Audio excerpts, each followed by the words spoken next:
Salut tout le monde, c'est Laura, j'espère que vous allez bien et aujourd'hui on se retrouve dans une nouvelle vidéo. Petit point lecture, je vais vous parler de 3 lectures que j'ai lues récemment, si on veut. Donc on va commencer avec La voleuse de secrets de Brenda Drake, le tome 1, Les enfants Miss Peregrine et les enfants particuliers de Ransom Riggs, le tome 1 aussi. Et qu'est-ce que j'ai lu d'autre? Je sais plus. Le tome 4 de Zombieland de Jenna Showalter, je sais même pas comment j'ai fait pour l'oublier alors que voilà. C'est mon coup de cœur. Enfin bref, je vous dis pas plus et je vous laisse regarder la suite. Et comme je sais que vous adorez quand on fait les coups de gueule, etc., on va commencer avec La voleuse de secrets de Brenda Drake. Alors ce livre, c'est la déception. Voilà. Bon, je vais vous en dire plus, mais je vais d'abord vous dire comment j'ai eu ce livre, parce que c'est quand même un peu intéressant. C'est que en allant au salon du livre, je l'ai acheté et je l'ai fait dédicacer. Donc j'étais trop contente et tout, en plus, enfin voilà, c'était une chance. Donc j'ai quand même le poster, le marque-page aussi dédicacé, voilà. Et au final, je déteste. Donc je ne sais absolument pas quoi en faire. Donc à mon avis, si ça vous dérange pas qu'il soit dédicacé à mon nom, bon, il y a aussi la marque de 3 trucs et sa signature. Donc si ça vous dérange pas, je peux peut-être le mettre en concours, voilà, dites-moi ça. Mais je vais surtout vous expliquer pourquoi je l'ai pas du tout apprécié et que ce livre, voilà, il est encore moins passé que Phobos. Voilà, vous voyez, il y a Phobos qui est quand même assez bas et voilà, il y a La voleuse de secrets qui est très bas, voilà, qui est voilà, 6 pieds sous terre, voilà, au revoir. Alors c'est l'histoire de Gianna ou Gia pour les intimes, ah bah non en fait c'est juste son nom tout court. Elle va aller à la bibliothèque parce qu'elle est fan de livres, etc.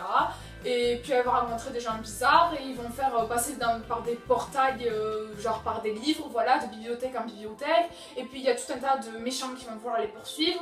Elle va se rendre compte qu'en fait elle est l'élu de la prophétie, voilà, c'est pas du tout cliché. Il va y avoir un triangle amoureux, forcément, parce que, voyons, ce serait pas intéressant, surtout dans un young adulte, voyons, continuons, allez à fond dans les clichés. En plus, il y a une histoire de mariage forcé parce que il y a la prophétie qui dit que 2 sentinelles ensemble, ça peut pas le faire parce que ça amène l'enfant de la prophétie qui va tout casser, voilà, l'apocalypse quoi. Et du coup, ils se sont dit, ah ben on va les forcer, les sentinelles, à se marier avec d'autres espèces, voilà. Les autres espèces avaient déjà assez de problèmes, mais on va leur en rajouter un avec le mariage forcé, voilà. Donc toi, voilà, allez, à ta naissance, on va te marier avec une fée, toi avec un nain, et toi, allez, avec un troll, voilà, allez, chacun son truc.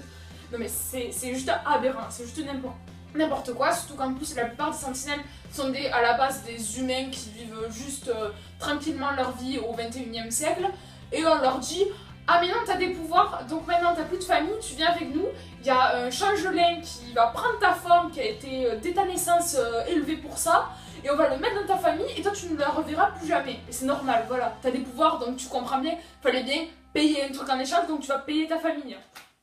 Voilà, c'est n'importe quoi, j'en peux plus, ce livre c'était n'importe quoi. Il y avait de très longues longueurs, l'univers des livres n'est pas du tout exploité, c'est que les livres c'est censé être quand même, c'est pas censé être juste un petit ressort pour l'histoire, non, en fait là ça sert à rien en fait.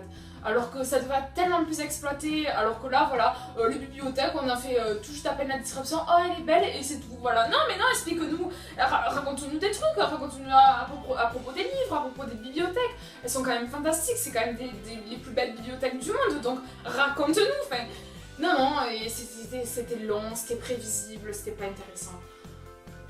Je sais pas quoi dire d'autre de plus, elle est très chiante, Gia, et juste insupportable. Elle passe son temps à dire ah j'ai fait un beau mec, ah là là qu'il est beau, ah là là il est magnifique. Et l'autre sous prétexte que c'est un mariage arrangé alors que le mec est aussi beau gosse, c'est aussi sympa. Ah mais non, c'est pas possible, non il me plaît pas. Ah pourtant c'était chiant, voilà, c'était le triangle amoureux de merde, hein.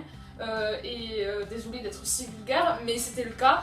Et ce livre m'a juste complètement énervée. Et en plus je vais faire lecture commune avec Aurore du blog Axio Livre et aussi avec Carole de la chaîne, j'ai vraiment pas la tête aujourd'hui, le blog de Fangirl, le blog d'intérieur du blog et de la chaîne, et toutes les trois on n'a pas aimé, voilà, donc bon, je dis ça, je dis rien, mais en tout cas je suis contente de pas être la seule parce que voilà, j'en ai fait un article aussi sur mon blog si vous voulez bien tous les points détaillés, voilà, nickel.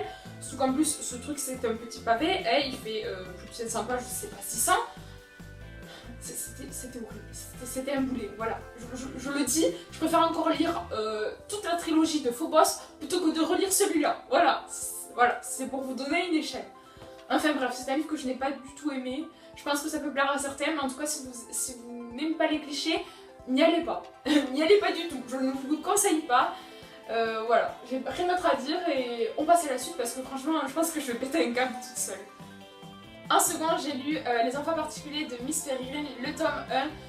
Voilà, j'avais énormément d'attentes quand même envers ce livre et je le savais, donc j'ai laissé le temps passer vraiment pour pas avoir une déception comme j'avais eu avec Phobos. Donc j'ai vraiment pris du recul et comme il était dans le défi Babelio et que voilà, on m'avait redonné envie de le lire, je me suis dit, bon allez, t'es dans ta période, on y croit et ça va passer, ça va le faire, tu vas l'aimer. Donc au final, il m'a bien plu. Voilà, c'était pas la lecture dégueulasse, c'était pas non plus la meilleure lecture que j'ai eue. Voilà, il était bien, j'ai bien aimé l'univers fantastique. Je croyais qu'il était quand même un peu plus fantastique que ça parce que ça avait quand même, il est quand même assez long, enfin, il est quand même très plat en fait, comment dire, il ne va pas y avoir des montagnes russes. C'est plus sur la fin où ça va s'accentuer et que là vraiment ça a été trop chouette et c'était dommage que ça ne continue pas sur cette lancée. Mais après, voilà, il n'avait rien d'extraordinaire. J'ai bien aimé, j'ai beaucoup apprécié. Je trouvais que la thématique et puis tout l'imaginaire qu'il y a eu tout autour, c'était vraiment génial, j'ai adoré. Et c'est pour ça qu'à mon avis, je vais continuer parce que j'ai vraiment adoré tout l'univers créé. Plus que pour l'action, parce qu'en fait, l'action, il n'y en a pas des masses. Hein. Voilà. Et ça reste quand même assez prévisible, surtout qu'en plus, j'ai été quand même pas mal spoilée avec... le film qui est sorti, le nombre d'avis que j'ai vu, etc. Ce qui fait que voilà, j'avais déjà une grosse idée de qu'est-ce qui allait se passer. Alors que c'est sûr que vu le résumé c'est juste 3 phrases. J'avais quand même plus de... Enfin, j'aurais dû le lire à mon avis dès le début, avant qu'il y ait tout cet engouement vers ce livre. Mais c'est pas grave, j'ai quand même passé une bonne lecture et je lirai les autres avec grand plaisir. Et en troisième, on va parler de Zombie Party de Jenna Showalter, les chroniques de Zombieland, le tome 4. Voilà, donc c'est un livre que j'adore. Et je vous conseille d'aller voir ma vidéo si vous voulez en savoir plus sur le tome 1, 2 et 3.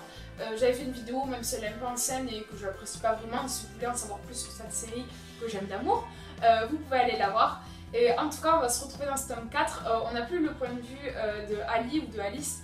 On a le point de vue de Frosty, le personnage qui m'intéressait beaucoup. On va en apprendre plus sur son passé et surtout sur l'après 4, parce que c'est surtout ça qui est intéressant. Je vous dis pas de quoi il en retourne, puisque pour ceux qui n'ont pas lu le tome 3. En tout cas, c'est un livre que j'ai adoré. Il y a moins d'action, on va dire, que dans les tomes précédents. Mais c'est plus porté sur les sentiments, la psychologie des personnages et voilà, j'ai adoré retrouver ces personnages parce que je sais que c'est une lecture qui me fait plaisir, que j'adore cette lecture parce que voilà, il y a des zombies, il y a de la romance et que c'est super chouette, super badass, voilà. Je pense qu'il n'y a rien d'autre à dire à plus, mais à part que j'adore cette série et qu'il me tarde vivement le prochain tome parce qu'il y aura un prochain tome et je crois qu'en plus c'est sur le point de vue de Kat. Donc ça me tarde trop, voilà, parce que Kat est hyper exubérante. Alors que Frosty, ben voilà, c'est Frosty quoi, il est hyper dur, hyper froid, et alors qu'en fait c'est une personne hyper chaleureuse, hyper sympathique, hyper gentille, hyper empathique. Je vous arrêter avec les hyper, mais vous avez compris, c'est une personnalité hyper attachante, et voilà, je vous conseille avec les hyper, mais c'est horrible. Et voilà, et c'était vraiment un super bouquin et j'ai adoré, et je vous conseille vivement de commencer cette saga si vous ne l'avez toujours pas lu, ou de lire ce tome 4 parce que franchement il en vaut la peine. Et voilà, c'est la fin de cette vidéo, j'espère qu'elle vous aura plu. N'hésitez pas à me dire en commentaire si vous avez déjà lu un de ces 3 livres que je vous ai présentés, votre avis aussi, ça m'intéresse. N'hésitez pas aussi à me suivre sur les réseaux sociaux, donc Twitter, Instagram, Facebook, et sur YouTube, à vous abonner et aussi faire la double cloche. Oui, c'est la double cloche. En tout cas, j'espère que ça vous a plu et moi je vous dis à une prochaine vidéo. Bye!